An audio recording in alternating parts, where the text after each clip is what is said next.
نحمدہ ونصلی ونسلم علی رسولہ الکریم اما بعد فاعوذ باللہ من الشیطان الرجیم بسم اللہ الرحمن الرحیم من ذا الذی یقرض اللہ قرضا حسنا فیضاعفہ لہ ولہ اجر کریم صدق اللہ العظیم وصدق رسولہ النبی الکریم الامین ونحن علی ذلک لمن الشاہدین والشاکرین والحمد للہ رب العالمین ان اللہ وملائکتہ یصلون علی النبی یا ایہا الذین آمنوا صلوا علیہ وسلموا تسلیما الصلاۃ والسلام علیک یا سیدی یا رسول اللہ وعلی آلک واصحابک یا سیدی یا حبیب اللہ اللہم صلی علی سیدنا و مولانا محمد معدن الجود والکرم وآلہ وصحبہ وبارک وسلم۔ تمام تعریفیں حمد و ثنا اللہ تعالیٰ جل شانہ کے لیے، اور درود و سلام نبی اکرم نور مجسم شفیع معظم احمد مجتبیٰ جناب حضرت محمد مصطفیٰ صلی اللہ تعالیٰ علیہ وسلم کی ذات والا صفات کے لیے حمد و صلات کے بعد، اللہ تبارک و تعالیٰ نے کچھ انسانوں کو مالدار بنایا ہے اور کچھ کو اللہ تعالیٰ نے غریب، فقیر اور مسکین بنایا۔ اللہ تعالیٰ کی یہ تقسیم اس کی حکمت پر مبنی ہے۔ اب مالک کریم نے یہ فیصلہ فرمایا کہ وہ جن کو اللہ نے اپنے فضل سے مالدار کیا ہے وہ اپنے غریب، مسکین اور کمزور مسلمان بھائیوں کا خیال رکھیں۔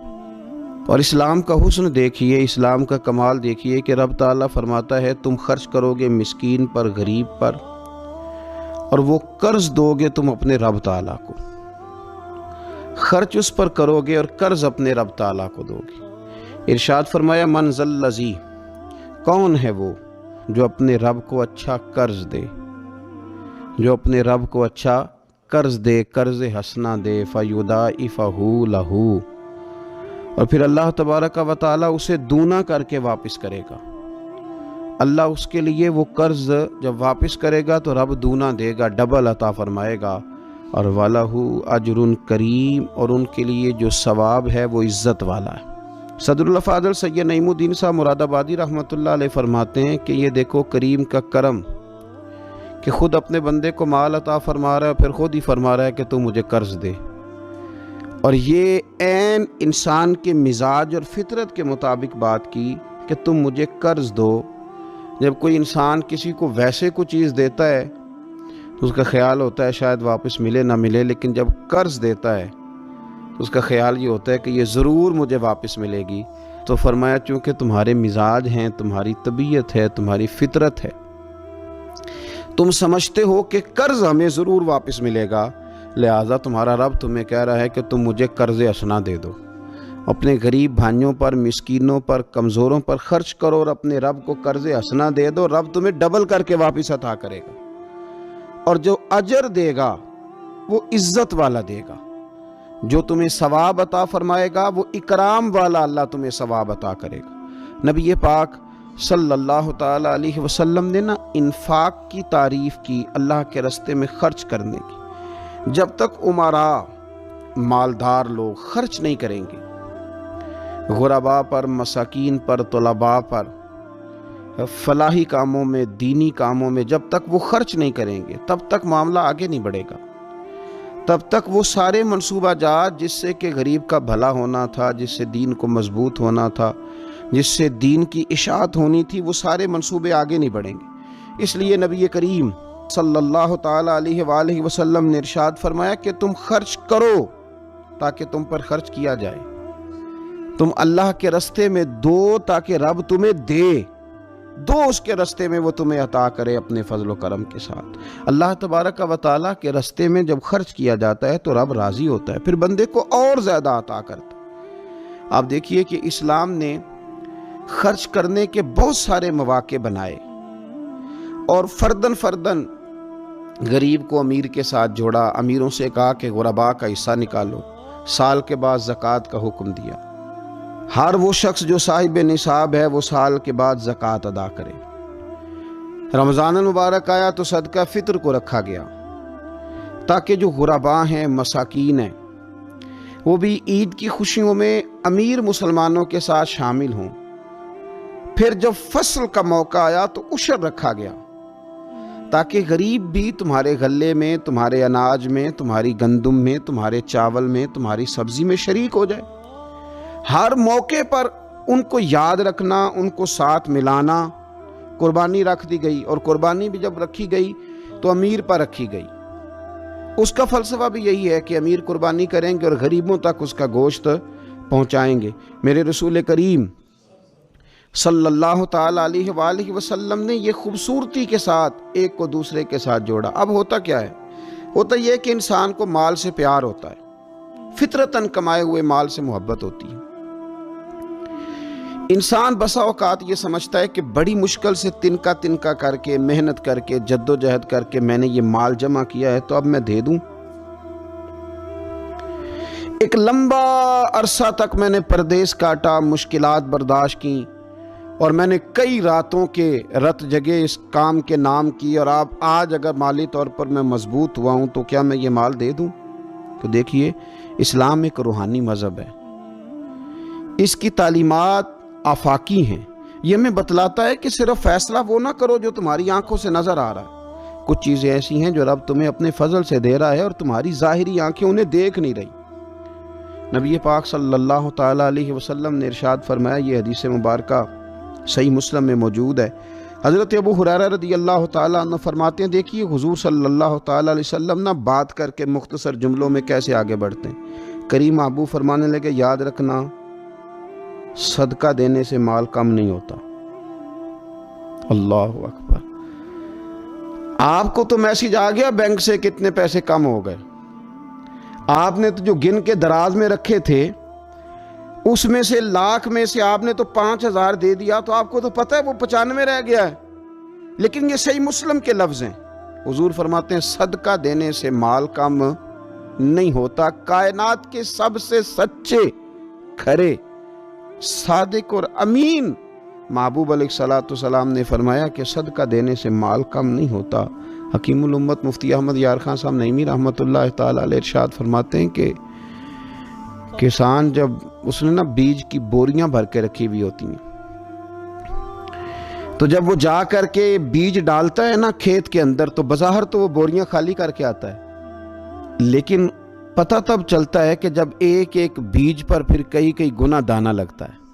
آیا تو وہ خالی کر کے تھا، لیکن اگر تھوڑا سا وہ گہرائی کے ساتھ دیکھے تو اس نے تو کمال کر دیا، اب تو اس پر بے شمار دانے لگ گئے۔ تو حضور علیہ الصلوۃ والسلام نے فرمایا صدقہ دینے سے مال کم نہیں ہوتا، اور فرمایا معاف کرنے کی وجہ سے اللہ بندے کی عزت میں اضافہ کر دیتا ہے، اور فرمایا جو اللہ کی رضا کی خاطر جھک جائے اللہ اسے عزت عطا کر دیتا ہے۔ صدقہ دینے سے مال کم نہیں ہوتا۔ تو اپنی طبیعت کے اندر اگر شوق پیدا کر لیا جائے راہ خدا میں خرچ کرنے کا، ذوق بنا لیا جائے، ہمارا یہ ذہن بن جاتا ہے کہ یہ بھی میرے پیسے، یہ بھی میرے پیسے، وہ کونے میں میری جائیداد، یہ میرا مکان، وہ میرا بینک بیلنس، یہ میرے جانور، یہ میرا مال تجارت، یہ میرے کھیت کھلیان۔ میرے محبوب نے فرمایا تیرے 3 ہی مال ہیں، ایک تو نے کھا لیا ہے، ایک تو نے پہن لیا، ایک تو نے راہ خدا میں خرچ کر لیا، باقی تو وارثوں کا ہے۔ وارثوں کے مال کے بارے میں اس قدر زیادہ توجہ رکھنا، اس قدر زیادہ ذہن بنا کے رکھنا، تو اللہ تبارک و تعالیٰ کی راہ میں خرچ کرنے کا جو شوق ہے، حضور صلی اللہ علیہ وسلم نہ اس کی نصیحت کرتے۔ نبی پاک صلی اللہ تعالی علیہ وسلم کے سامنے نا حضرت اسماء بنت ابی بکر صدیق خرچ کر رہی تھی، اللہ کے راستے میں دے رہی تھی، تو سرور کائنات صلی اللہ تعالی علیہ وسلم نے فرمایا اسماء خرچ کرو پر گنا نہ کرو، گن گن کے اللہ کے راستے میں خرچ نہ کرو، ورنہ رب بھی تمہیں گن گن کے دے گا۔ فرمایا تم اس کے راستے میں اس کی راہ سے کچھ بچا کے نہ رکھو تو رب تعالیٰ بھی جب تمہیں دے گا نا تو پھر بے حساب ہی عطا فرمائے گا۔ گن گن کے یوں احتیاط کر کے دیکھ کے پریشان ہو کے راہ خدا میں خرچ نہ کیا جائے، بلکہ اللہ تبارک و تعالیٰ کے راستے میں دیا جائے اور مالک کے حضور اس کی رضا کے لیے خرچ کیا جائے اللہ تعالیٰ کے بندوں پر۔ حضور صلی اللہ تعالیٰ علیہ وآلہ وسلم کی جو عادات جن کی وجہ سے کائنات میں میرے محبوب پاک علیہ الصلوۃ والسلام کے روز ڈنکے بجتے ہیں، حضور کی نعتیں پڑھی جاتی ہیں، ان میں حضور علیہ السلام کی ان خوبصورت عادات میں سے ایک عادت ہے حضور کا سخی ہونا، کریم ہونا۔ لب واں ہیں، آنکھیں بند ہیں، پھیلی ہیں جھولیاں، کتنے مزے کی بھیک تیرے پاک در کی ہے۔ نبی پاک صلی اللہ تعالیٰ علیہ وآلہ وسلم ارشاد فرماتے ہیں، حضور کا شوق دیکھیے خیرات کرنے کے تعلق سے۔ ہمارے ہاں یہ ہوتا ہے کہ بعض اوقات جیسے جیسے پیسہ بڑھتا جاتا ہے ویسے ویسے لوگوں کے اندر بخل آتا ہے، کنجوسی آتی ہے۔ بعض لوگ اللہ ماشاءاللہ وہ خیرات کرنے کی طرف اس طرح توجہ نہیں کرتے جس طرح کہ ان کا منصب انہیں حکم دیتا ہے یا ان کا منصب انہیں اس طرف قائل کرتا ہے۔ رسول کائنات صلی اللہ تعالیٰ علیہ وآلہ وسلم ارشاد فرماتے ہیں، بخاری مسلم میں موجود ہے، فرمایا اگر میرے پاس احد پہاڑ کے برابر سونا ہو، کلومیٹروں پہ پھیلا ہوا احد پہاڑ، اس کی چوڑائی ہے، اس کی لمبائی ہے، اس کی اونچائی ہے، یعنی پہاڑ کی بات ہو رہی، جن لوگوں نے زیارت کی ہے وہ جانتے ہیں کہ اتنا بڑا پہاڑ۔ حضور فرماتے ہیں میرے غلاموں سنو، اگر میرے پاس احد پہاڑ کے برابر بھی سونا ہو تو فرمایا میرا دل چاہتا ہے کہ 3 راتیں گزرنے سے پہلے پہلے سارا اللہ کے راستے میں خرچ کر دوں، سوائے اس کے کہ جو میں نے قرض دینا ہو، قرض کے لیے بچاؤں گا، باقی میں سب اللہ تبارک و تعالیٰ کے راستے میں خرچ کر دوں گا، 3 راتوں سے زیادہ نہیں گزریں گی، خرچ کر دوں گا۔ یہ شوق ہے نبی پاک صلی اللہ علیہ وسلم کا سخاوت کے ساتھ۔ حضور پسند کرتے سخاوت کرنا۔ نبی پاک صلی اللہ تعالیٰ علیہ وآلہ وسلم نے اپنے دست مبارک سے ہمیشہ لوگوں کو عطا کیا۔ حضور صلی اللہ تعالیٰ علیہ وسلم خرچ کرنے کی ترغیب دیتے، لوگوں کو رغبت دلاتے۔ ہمارے ہاں پہلی تو بات یہ ہے کہ خرچ کرنے کا ماحول نہیں بنتا، اور اگر بعض لوگ خرچ کرتے ہیں تو بے دلی کے ساتھ خرچ کرتے ہیں۔ اللہ تبارک و تعالیٰ کے راستے میں جب آپ کو دینا ہے، جب آپ کو مالک کے راستے میں دینا ہے، تو پھر آپ کو بندہ تھوڑی دیکھنا ہے، پھر تو اللہ کی رضا دیکھنی ہے۔ تو خرچ تو کرتے ہیں لیکن وہ خوش دلی، وہ ذوق، وہ شوق، وہ خوبصورتی ان کی طبیعت میں نہیں ہوتی جو ہونی چاہیے۔ اللہ کے راستے میں خرچ کریں تو اللہ کی رضا کو پیش نظر رکھ کے خرچ کریں۔ پھر خرچ کیا جاتا ہے، صدقہ دیا جاتا ہے، لیکن کب بندہ بیمار ہو گیا، جب تندرست تھا، لاکھوں روپے پڑے تھے، صدقہ کرنے کا خیال نہیں آیا، ہزاروں موجود تھے، اس کے دل کی توجہ اس جانب نہیں ہوئی، آج بیمار پڑا ہے، کمزوری آ گئی ہے، قریب المرگ ہو گیا ہے، اب اس کا خیال آتا ہے کہ میں کچھ اللہ کے راستے میں دوں، ایک بکرا لو بھی ذرا ذبح کر دو، ذرا تھوڑا صدقہ دے دو۔ کس بات پر؟ کہ میں بیمار ہو گیا ہوں، کس بات پر؟ کہ میں کمزور ہو گیا ہوں۔ اگر آپ صحت کے عالم میں صدقہ کرتے اللہ کو راضی کرنے کے لیے تو وہ کیا خوب تھا، وہ ہمارے ایک بزرگ ہیں تو فرمایا کرتے ہیں کہ میں نے جب خرچ کرنا شروع کیا تو میرے ذہن میں ایک بات آئی، اس نے مجھے ابھارا کہ میں اللہ کے راستے میں زیادہ خرچ کروں۔ میرے ذہن میں یہ بات آئی کہ یار جتنا میں اپنے والدین کی طرف سے خرچ کر رہا ہوں نا، میری اولاد بھی میرے بعد اتنا ہی خرچ کرے گی، تو کیوں نہ ایسا ہو کہ ان کے حقوق پورے ادا کر کے، ان کی آسانیوں کا خیال کر کے، جو اللہ تعالیٰ نے مجھے اپنے فضل سے زیادہ دیا ہے اس میں سے میں اللہ کے راستے میں خرچ کروں۔ تو اس شوق کے ساتھ میں نے خرچ کرنا شروع کیا۔ نبی پاک صلی اللہ تعالیٰ علیہ وآلہ وسلم ارشاد فرماتے ہیں کہ کسی بندے کا اپنی زندگی میں 1 درہم خرچ کرنا مرتے وقت 100 درہم خرچ کرنے سے زیادہ بہتر ہے۔ زندگی میں 1 درہم دینا مرتے وقت، یعنی عین بیماری کے عالم میں جب تو خرچ کر رہا ہے تو وہ تو 100 خرچ کرے گا درہم، اور تندرستی میں، صحت میں تو نے 1 خرچ کیا تو اللہ تعالیٰ اس 1 کا ثواب تجھے اس وقت سے زیادہ عطا فرمائے گا۔ یہ حدیث مبارکہ ابو داؤد شریف میں مشکات میں ملے گی۔ حضور فرماتے ہیں صحت کے عالم میں خرچ کر، بجائے اس کے کہ تیری طرف سے کوئی صدقہ دینے جائے تو خود صدقہ دینے جا، اپنے ہاتھوں سے دے اور شوق بنا کے دے اور توجہ کر کے دے، اور تیری طبیعت لگی ہوئی ہو اور تو خود اپنے کندھے پہ رکھ کے جائے، غریبوں کے گھر میں پہنچا کے آئے، اور تو تیرا دل کرے کہ اگر میرے گھر کے اندر گندم موجود ہے پھر کوئی بھوکا نہ سوئے، اگر میرے پاس طاقت موجود ہے کسی کو کپڑا پہنانے کی تو پھر کوئی غریب سردی میں ٹھٹھرتا نہ سوئے، اگر میرے پاس طاقت موجود ہے مکانات بنانے کی، پھر مالک کریم کا کوئی بندہ جس کو میرے رب نے پیدا کیا، اس کی قدرت کا جو شاہکار ہے رسول پاک علیہ السلام کا، کوئی غلام بغیر چھت کے نہ سوئے۔ اگر میرے پاس طاقت ہے تو پھر میرا حال تو یہ ہونا چاہیے نا کہ کسی غریب کی بیٹی اس لیے نہ بیٹھی رہے کہ اس کے پاس جہیز کوئی نہیں، یوں نہ ہو کہ میرے گھر کے اندر تو آدھا کھانا کھایا جائے اور آدھا ضائع کیا جائے، لیکن بہت سارے لوگ ایسے ہیں جو رات کو ترس ہیں کہ کچھ مرضی کا من پسند مل جاتا تو پیٹ بھر کے کھا لیتے۔ سخاوت کا حکم دیا گیا، صحت کے عالم میں خرچ کریں، تندرستی کے عالم میں خرچ کریں، اللہ کی رضا کے لیے خرچ کریں۔ یہ ماحول نہ بنائیں کہ بیمار ہو گیا ہوں تو جا بیٹے صدقہ کر دے، اب میں کمزور پڑ گیا ہوں تو جا بیٹے تو کچھ اللہ کے راستے میں خرچ کر دے۔ ایک شوق ہو، ایک طبیعت ہو۔ نبی پاک صلی اللہ تعالی علیہ وآلہ وسلم کی پیاری زوجہ، ذرا یہ انداز بھی دیکھیے گا، حضرت سیدہ عائشہ صدیقہ رضی اللہ تعالیٰ عنہ فرماتی ہیں کہ ہم چونکہ حضور کی ازواج کثیر تعداد میں تھی تو کبھی نہ نبی پاک صلی اللہ علیہ وسلم سے کچھ سوالات بھی کرتی تھی، اور اس سوالات کے اندر محبت چھلکتی تھی، محبت میں ایک دوسرے سے آگے بڑھنا چاہتی تھی۔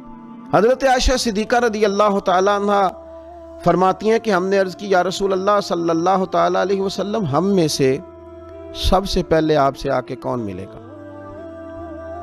اس سے مراد ہے وصال کے بعد سب سے پہلے ازواج مطہرات میں آپ سے کون آ کے ملے گا؟